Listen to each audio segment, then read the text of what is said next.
आज मैं दुर्गा कवच का वर्णन आपसे करने वाली हूँ। जो भी व्यक्ति दुर्गा कवच का श्रवण करता है या फिर इसका पाठ करता है उसको अनंत पुण्य के बराबर की फल की प्राप्ति होती है।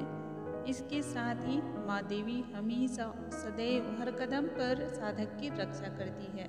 जो भी व्यक्ति या जो भी जातक देवी कवच का पाठ को करता है या फिर उसका श्रवण करता है, माता रानी स्वयं उसके घर में सूक्ष्म रूप से वास करती हैं। जो व्यक्ति अपने हृदय में इस कवच को धारण करके पाठ को सुनता है या फिर पढ़ता है, माँ सदैव उसके ऊपर हमेशा अपनी कृपा दृष्टि को बनाए रखती हैं। साधक को रोग, दोष या फिर व्याधि, नजर दोष, इन सभी चीजों से छुटकारा मिलता है। यूँ तो पुराणों में जो दुर्गा कवच का वर्णन किया गया है वो संस्कृत के माध्यम से किया गया है, लेकिन बहुत सारे ऐसे जातक हैं, बहुत सारे ऐसे साधक हैं जिन्हें संस्कृत बहुत ही आसानी से समझ में नहीं आता है या फिर संस्कृत उनको उतना आसान नहीं दिखाई पड़ता है। ऐसे में आप हिंदी में भी पाठ श्रवण कर सकते हैं और उतने ही पुण्यों की प्राप्ति, उतने ही फलों की प्राप्ति इसके माध्यम से भी आप ग्रहण कर सकते हैं।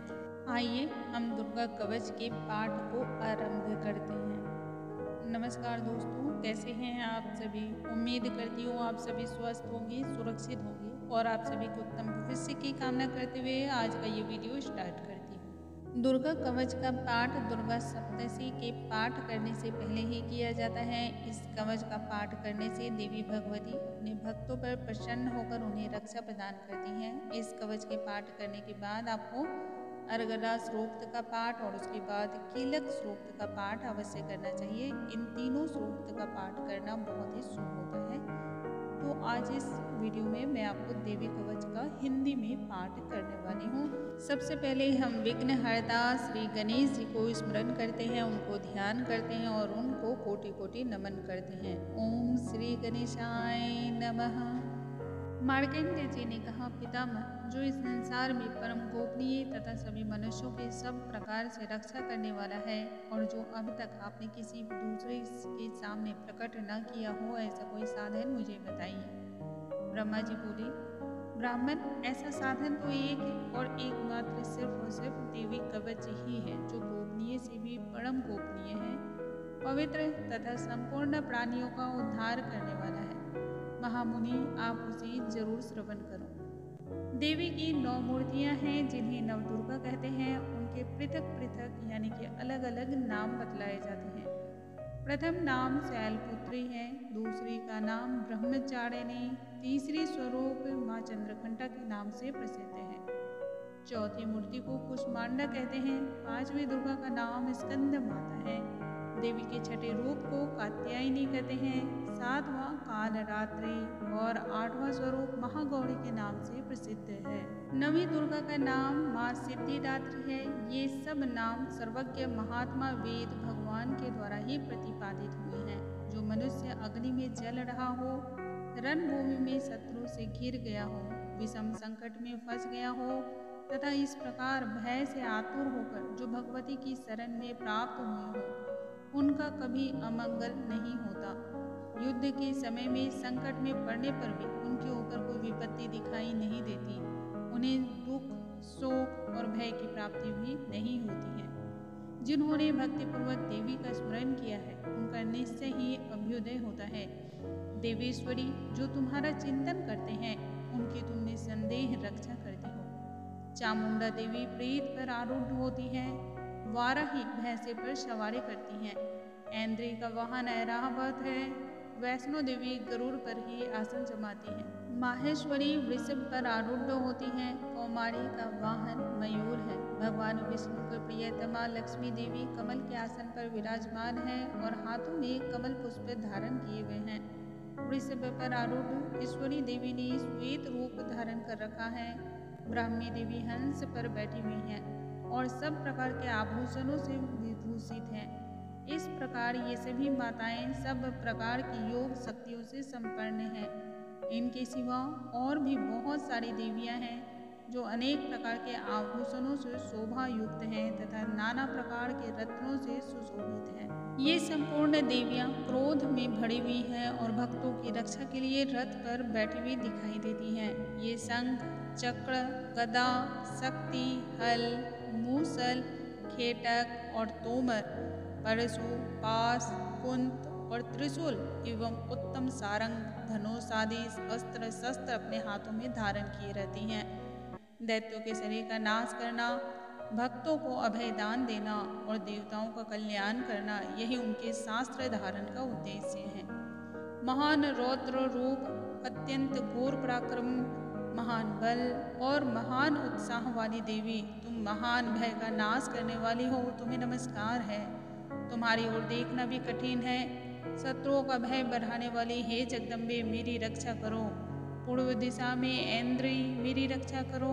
अग्नि कोण में अग्नि शक्ति, मेरी रक्षा करें। दक्षिण दिशा में वाराही तथा नैऋत्य कोण में खड्गधारिणी, मेरी रक्षा करें। पश्चिम दिशा में वारुणी और वायव्य कोण में मृग पर सवारी करने वाली देवी, मेरी रक्षा करें। उत्तर दिशा में कौमारी और ईशान कोण में शूलधारिणी, रक्षा करें। हे ब्राह्मणी, तुम ऊपर की ओर से मेरी रक्षा करो और हे वैष्णवी देवी, नीचे की ओर से मेरी रक्षा करें।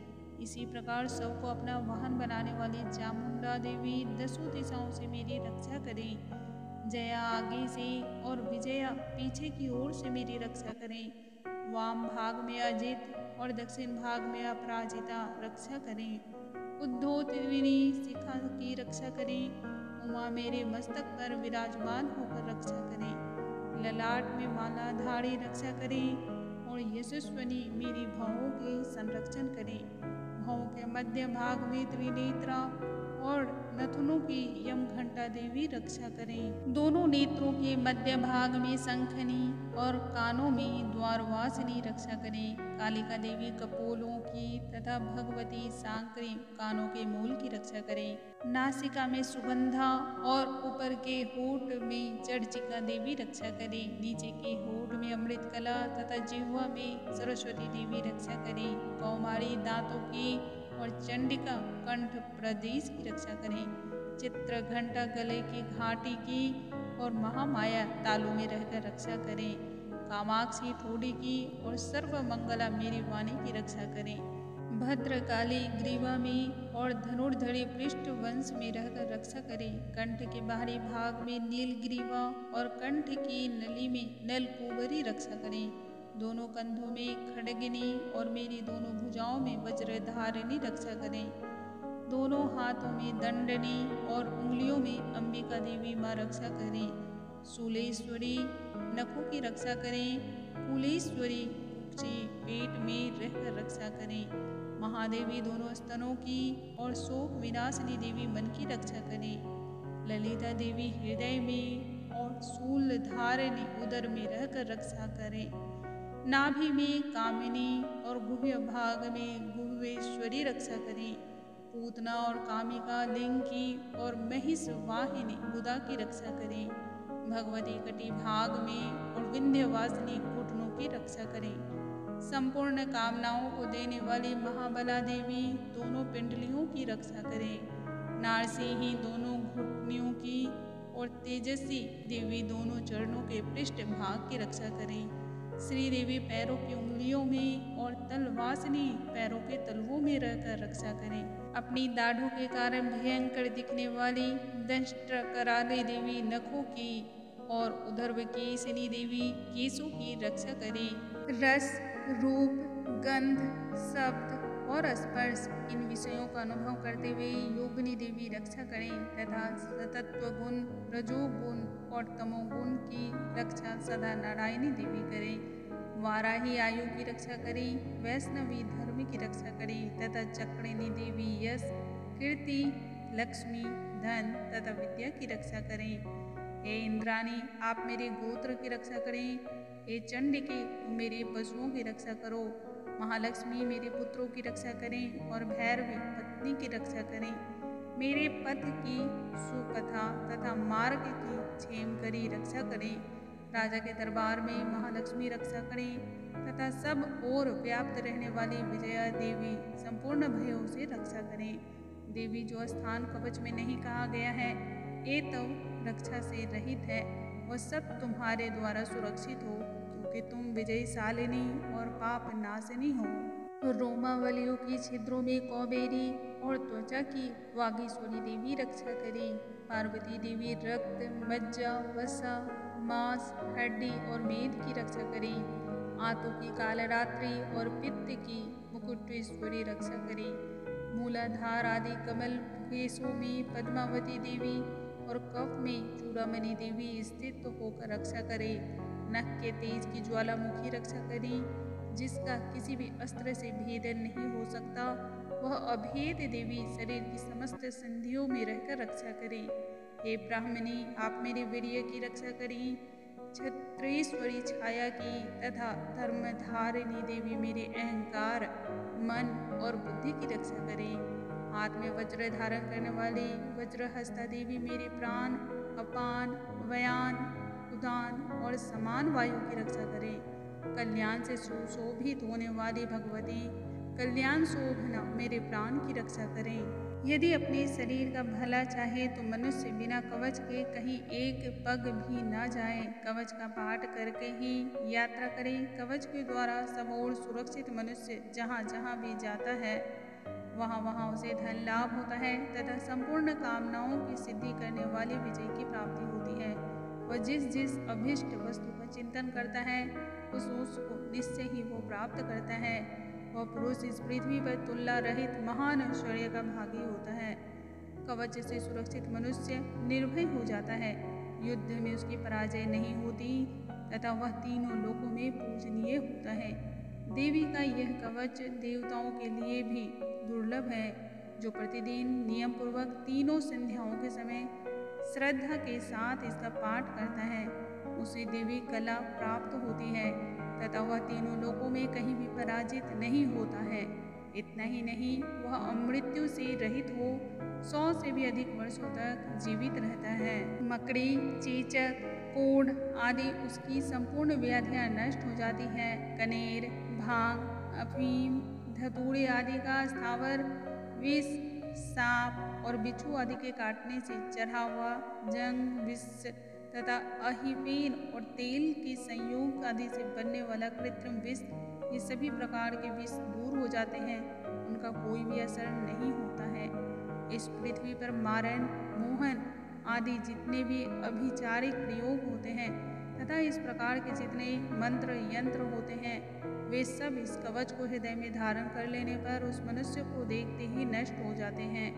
यही नहीं, पृथ्वी पर विचरने वाले ग्राम देवता, आकाशचारी देव विशेष, जल के संबंध से प्रकट होने वाले गण, उपदेश मात्र से सिद्ध होने वाले निम्न कोटि के देवता, अपने जन्म के साथ प्रकट होने वाले देवता, कुल देवता, माला, डाकनी, शाकनी, अंतरिक्ष में विचरने वाले भयानक डाकनियाँ, ग्रह, भूत, पिशाच, यक्ष, गंधर्व, राक्षस, ब्रह्म राक्षस, बेताल, कुष्मांड और भैरवादी अनिष्टकारक देवता भी हृदय में कवच धारण किए रहने पर उस मनुष्य को देखते ही भाग जाते हैं। कवचधारी पुरुष को राजा के समान वृद्धि भी मिलती है। यह कवच मनुष्य के तेज की वृद्धि करने वाला और उत्तम है। कवच का पाठ करने वाला पुरुष अपनी कीर्ति से विभूषित भूतल पर अपने सुयश के साथ साथ वृद्धि को पाता है। जो पहले कवच का पाठ करके उसके बाद सप्तशी चंडी का पाठ करता है उसकी जब तक वन, पर्वत और काननों सहित यह पृथ्वी टिकी रहती है तब तक यहाँ पुत्र पौत्र आदि संतान परंपरा बनी रहती है। फिर देह का अंत होने पर वह पुरुष भगवती महामाया के प्रसाद से उस नित्य परम पद को प्राप्त होता है जो देवताओं के लिए अत्यंत दुर्लभ है। वह सुंदर दिव्य रूप धारण करता है और कल्याण में शिव के आनंद का भागी होता है। इस प्रकार से देवी कवच पूरा हुआ। जो भी श्रोतागण देवी कवच के पाठ को इस समय श्रवण कर रहे हैं उस समय माँ स्वयं उनके घर में विराजमान सूक्ष्म रूप से होती हैं। आज का ये वीडियो यदि आप सभी को पसंद आया हो, अच्छा लगा हो और थोड़ी भी जानकारी आपके लिए उपयुक्त लगी हो तो चैनल को लाइक, शेयर और सब्सक्राइब करना बिल्कुल ना भूलें। अगले वीडियो में फिर से मिलूंगी, तब तक के लिए नमस्कार दोस्तों।